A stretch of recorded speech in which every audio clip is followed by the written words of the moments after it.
So ito na po ang aking PNB debit card guys. It's Mabuhay Miles debit card. Kaka-pick up ko lang po ito ngayon sa branch ng PNB dito po sa lugar namin.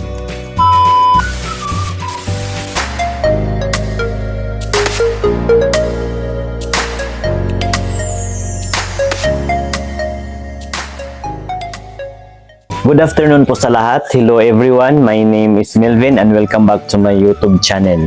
For this vlog ay i-update ko lang po kayo sa aking pag-open ng savings account sa PNB sa pamamagitan ng kanilang digital banking app. Sa mga di pa nakapanood sa una kong tutorial video about account opening dito sa PNB at kung paano mag-fill up ng form, nilagay ko po yung link nandyan po sa description area dyan po sa baba. Paki-click na lang po.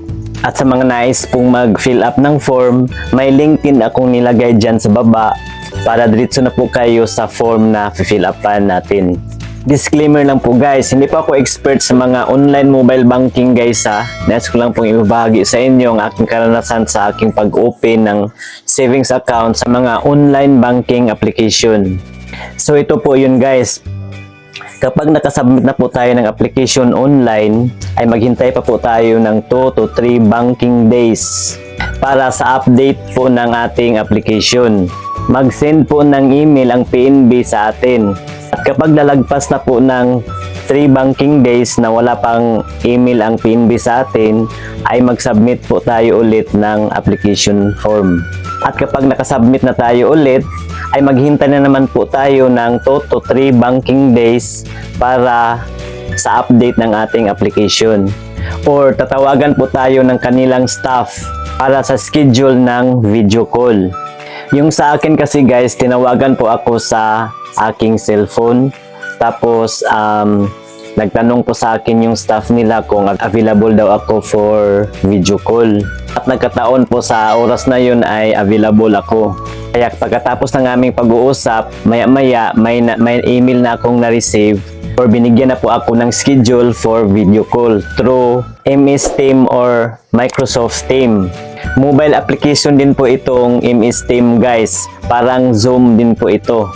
At yun, binigay na rin nila yung meeting ID number at password sa MS Team. So ito po yun guys, ito po yung pag-uusap namin. May babasahin lang po silang agreement at tayo mag-a-agree lang po. At may mga kunting katanungan lang din guys tungkol po sa mga detalye na ating isinulat doon po sa ating application form. At gusto rin nilang makita yung valid ID na sinubmit natin sa ating application online. At ipapakita din po natin sa kanila ang ating signature. Hiningian pa po pala ako ng bill guys, kahit anong bill.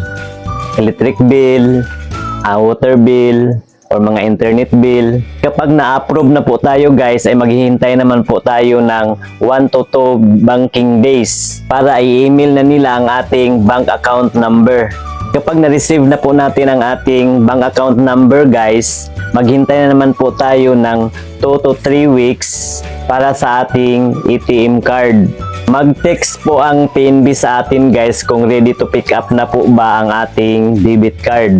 Kung ano po ang PNB branch na nilagay po natin sa ating application form, ay yun po ang magti-text sa atin. O doon po natin pick upin yung ating debit card. At nung tinext na ako ng PNB guys, yun, pumunta kaagad ako sa branch na nilagay ko po sa aking application form. Pagdating ko po doon, hiningian po ako ng one valid ID, yung sinubmit ko dito sa online. Yun po ang binigay ko kasi yun po ang hingiin nila. At pagkatapos niyan, may pinilapan pa akong form doon guys. Kung ano po yung pinilapan nating form dito online, ay ganun din po ang ating fill-upan doon sa branch. So wala na pong maraming tanong doon guys. Basta yung nakasulat na lang sa ating form, yung nilagay natin sa online at saka nilagay natin doon sa kanilang form, ay yun, kailangang mag-match po yun.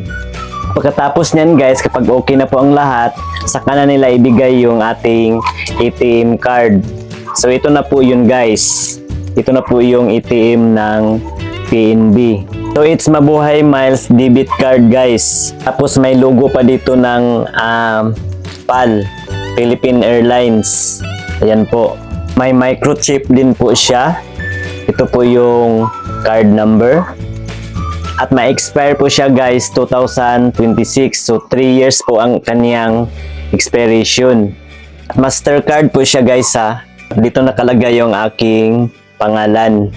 At dito sa likod guys, dito natin makikita yung CVV or card verification value at ang lalagyan ng ating signature. At tapos banknet po ang kaniyang network guys. So yan po. At sa pagbigay nila ng aking card guys, dito po yan nakalagay ang aking ATM card. Nakaganyan po yan siya guys.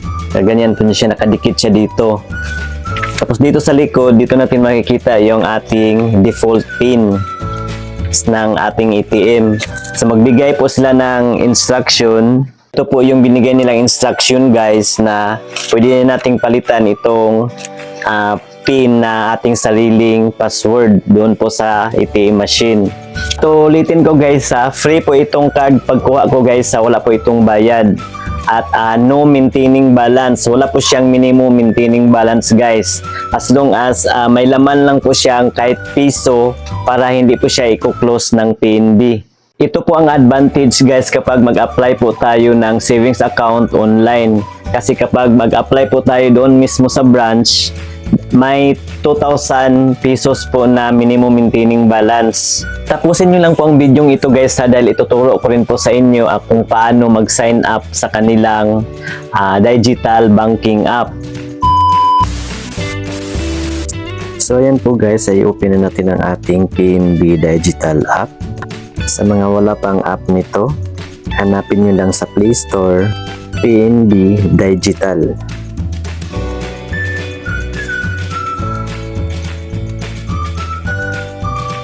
Hello, welcome to new PNB Digital app. Swipe left lang natin guys. Before you start, make sure that your mobile number and email address are updated with your branch of account for a seamless PNB Digital experience. So before daw tayo mag-sign up, i-make sure natin na ang ating mobile number at ang ating email address ay updated po doon sa branch kung saan po tayo gumawa ng account para hindi magka-aberya ang ating transaction. So ngayon guys, i-click na natin itong sign up.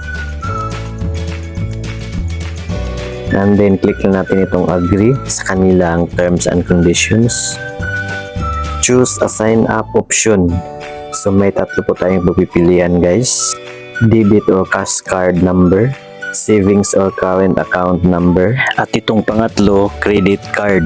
At dahil savings account ang inopen natin, i-click lang natin itong savings or current account number. And then isulat po natin dito ang ating account number. Next po ay ang ating date of birth, buwan, pitsa at taon ng ating kapanganakan. And then click natin itong continue. Online activation code. So may code na sinend ang PNB sa ating email address na inirehistro. At dito po natin ilagay. And then click confirm. One-time PIN. Mag-send na naman ng one-time PIN ang PNB sa ating mobile number na inirehistro. At dito natin isulat yung PIN. And then i-click natin itong check. And then click confirm. Username and password. So gagawa na po tayo dito ng ating username guys at ang ating password. At ang username na ating gagawin guys ay kailangang may mga litra at numero. Next po yung ating password. At sa ating password guys ay kailangang may capital letter, small letter, may number, at special character para maging strong ang ating password. At pagkatapos na nating magagawa, i-retype po natin dito sa baba. Keep your account safe and secure. At kayo na lang pong bahalang magbasa nito guys. And then swipe natin pakaliwa to continue. So kayo na rin pong bahalang magbasa nito guys. At nakalagay po dito ang PNB Customer Hotline kung sakaling magka-aberya ang ating accounts. At pagkatapos natin magbasa, i-click na natin itong got it. security. So may option pa po tayong pagpipilian guys. Ito po ay para sa protection ng ating account. Mamimili po tayo dito sa tatlo kung alin po ang gusto nating i-enable para maprotektahan ang ating account. So itong una guys, nominate my PIN. Unavailable pa po ito ngayon guys. At itong pangalawa, itong PNB Digital Key. At itong pangatlo, enable fingerprint. So ang pinili ko po guys ay itong PNB Digital Key. I-click ko lang itong nasa gilid para ma-enable na po siya. At ayan po, i-click ko lang itong continue. So ang purpose po nitong PNB Digital Key guys ay para ma-enroll ang ating device na gamit natin sa pag-sign up. So ito po yung information ng aking device na gamit ngayon. At pagkatapos nyan guys, i-click natin itong activate now. At ayan po, nakakulay green na po ang ating PNB Digital Key. And then i-click natin itong continue. You are all set. At ayan po guys, i-view na po natin ang aking dashboard. So ito na po ang aking PNB account dashboard guys. So mag-explore muna tayo guys. Punta muna tayo sa aking account. Select authentication. So pipiliin ko lang itong aking password para makapasok po tayo sa ating account. And then i-enter po natin yung password na ginawa natin kanina. At pagkatapos natin isulat dito, i-click natin itong confirm. And then i-click natin itong approve. At ayan po guys, pwede na po tayong mag-explore sa ating PNB account. So ito na po ang aking account guys. At dito po natin makikita ang ating account balance. Or kung gusto po nating i-inquire yung laman ng ating account, dito po natin makikita sa ating dashboard.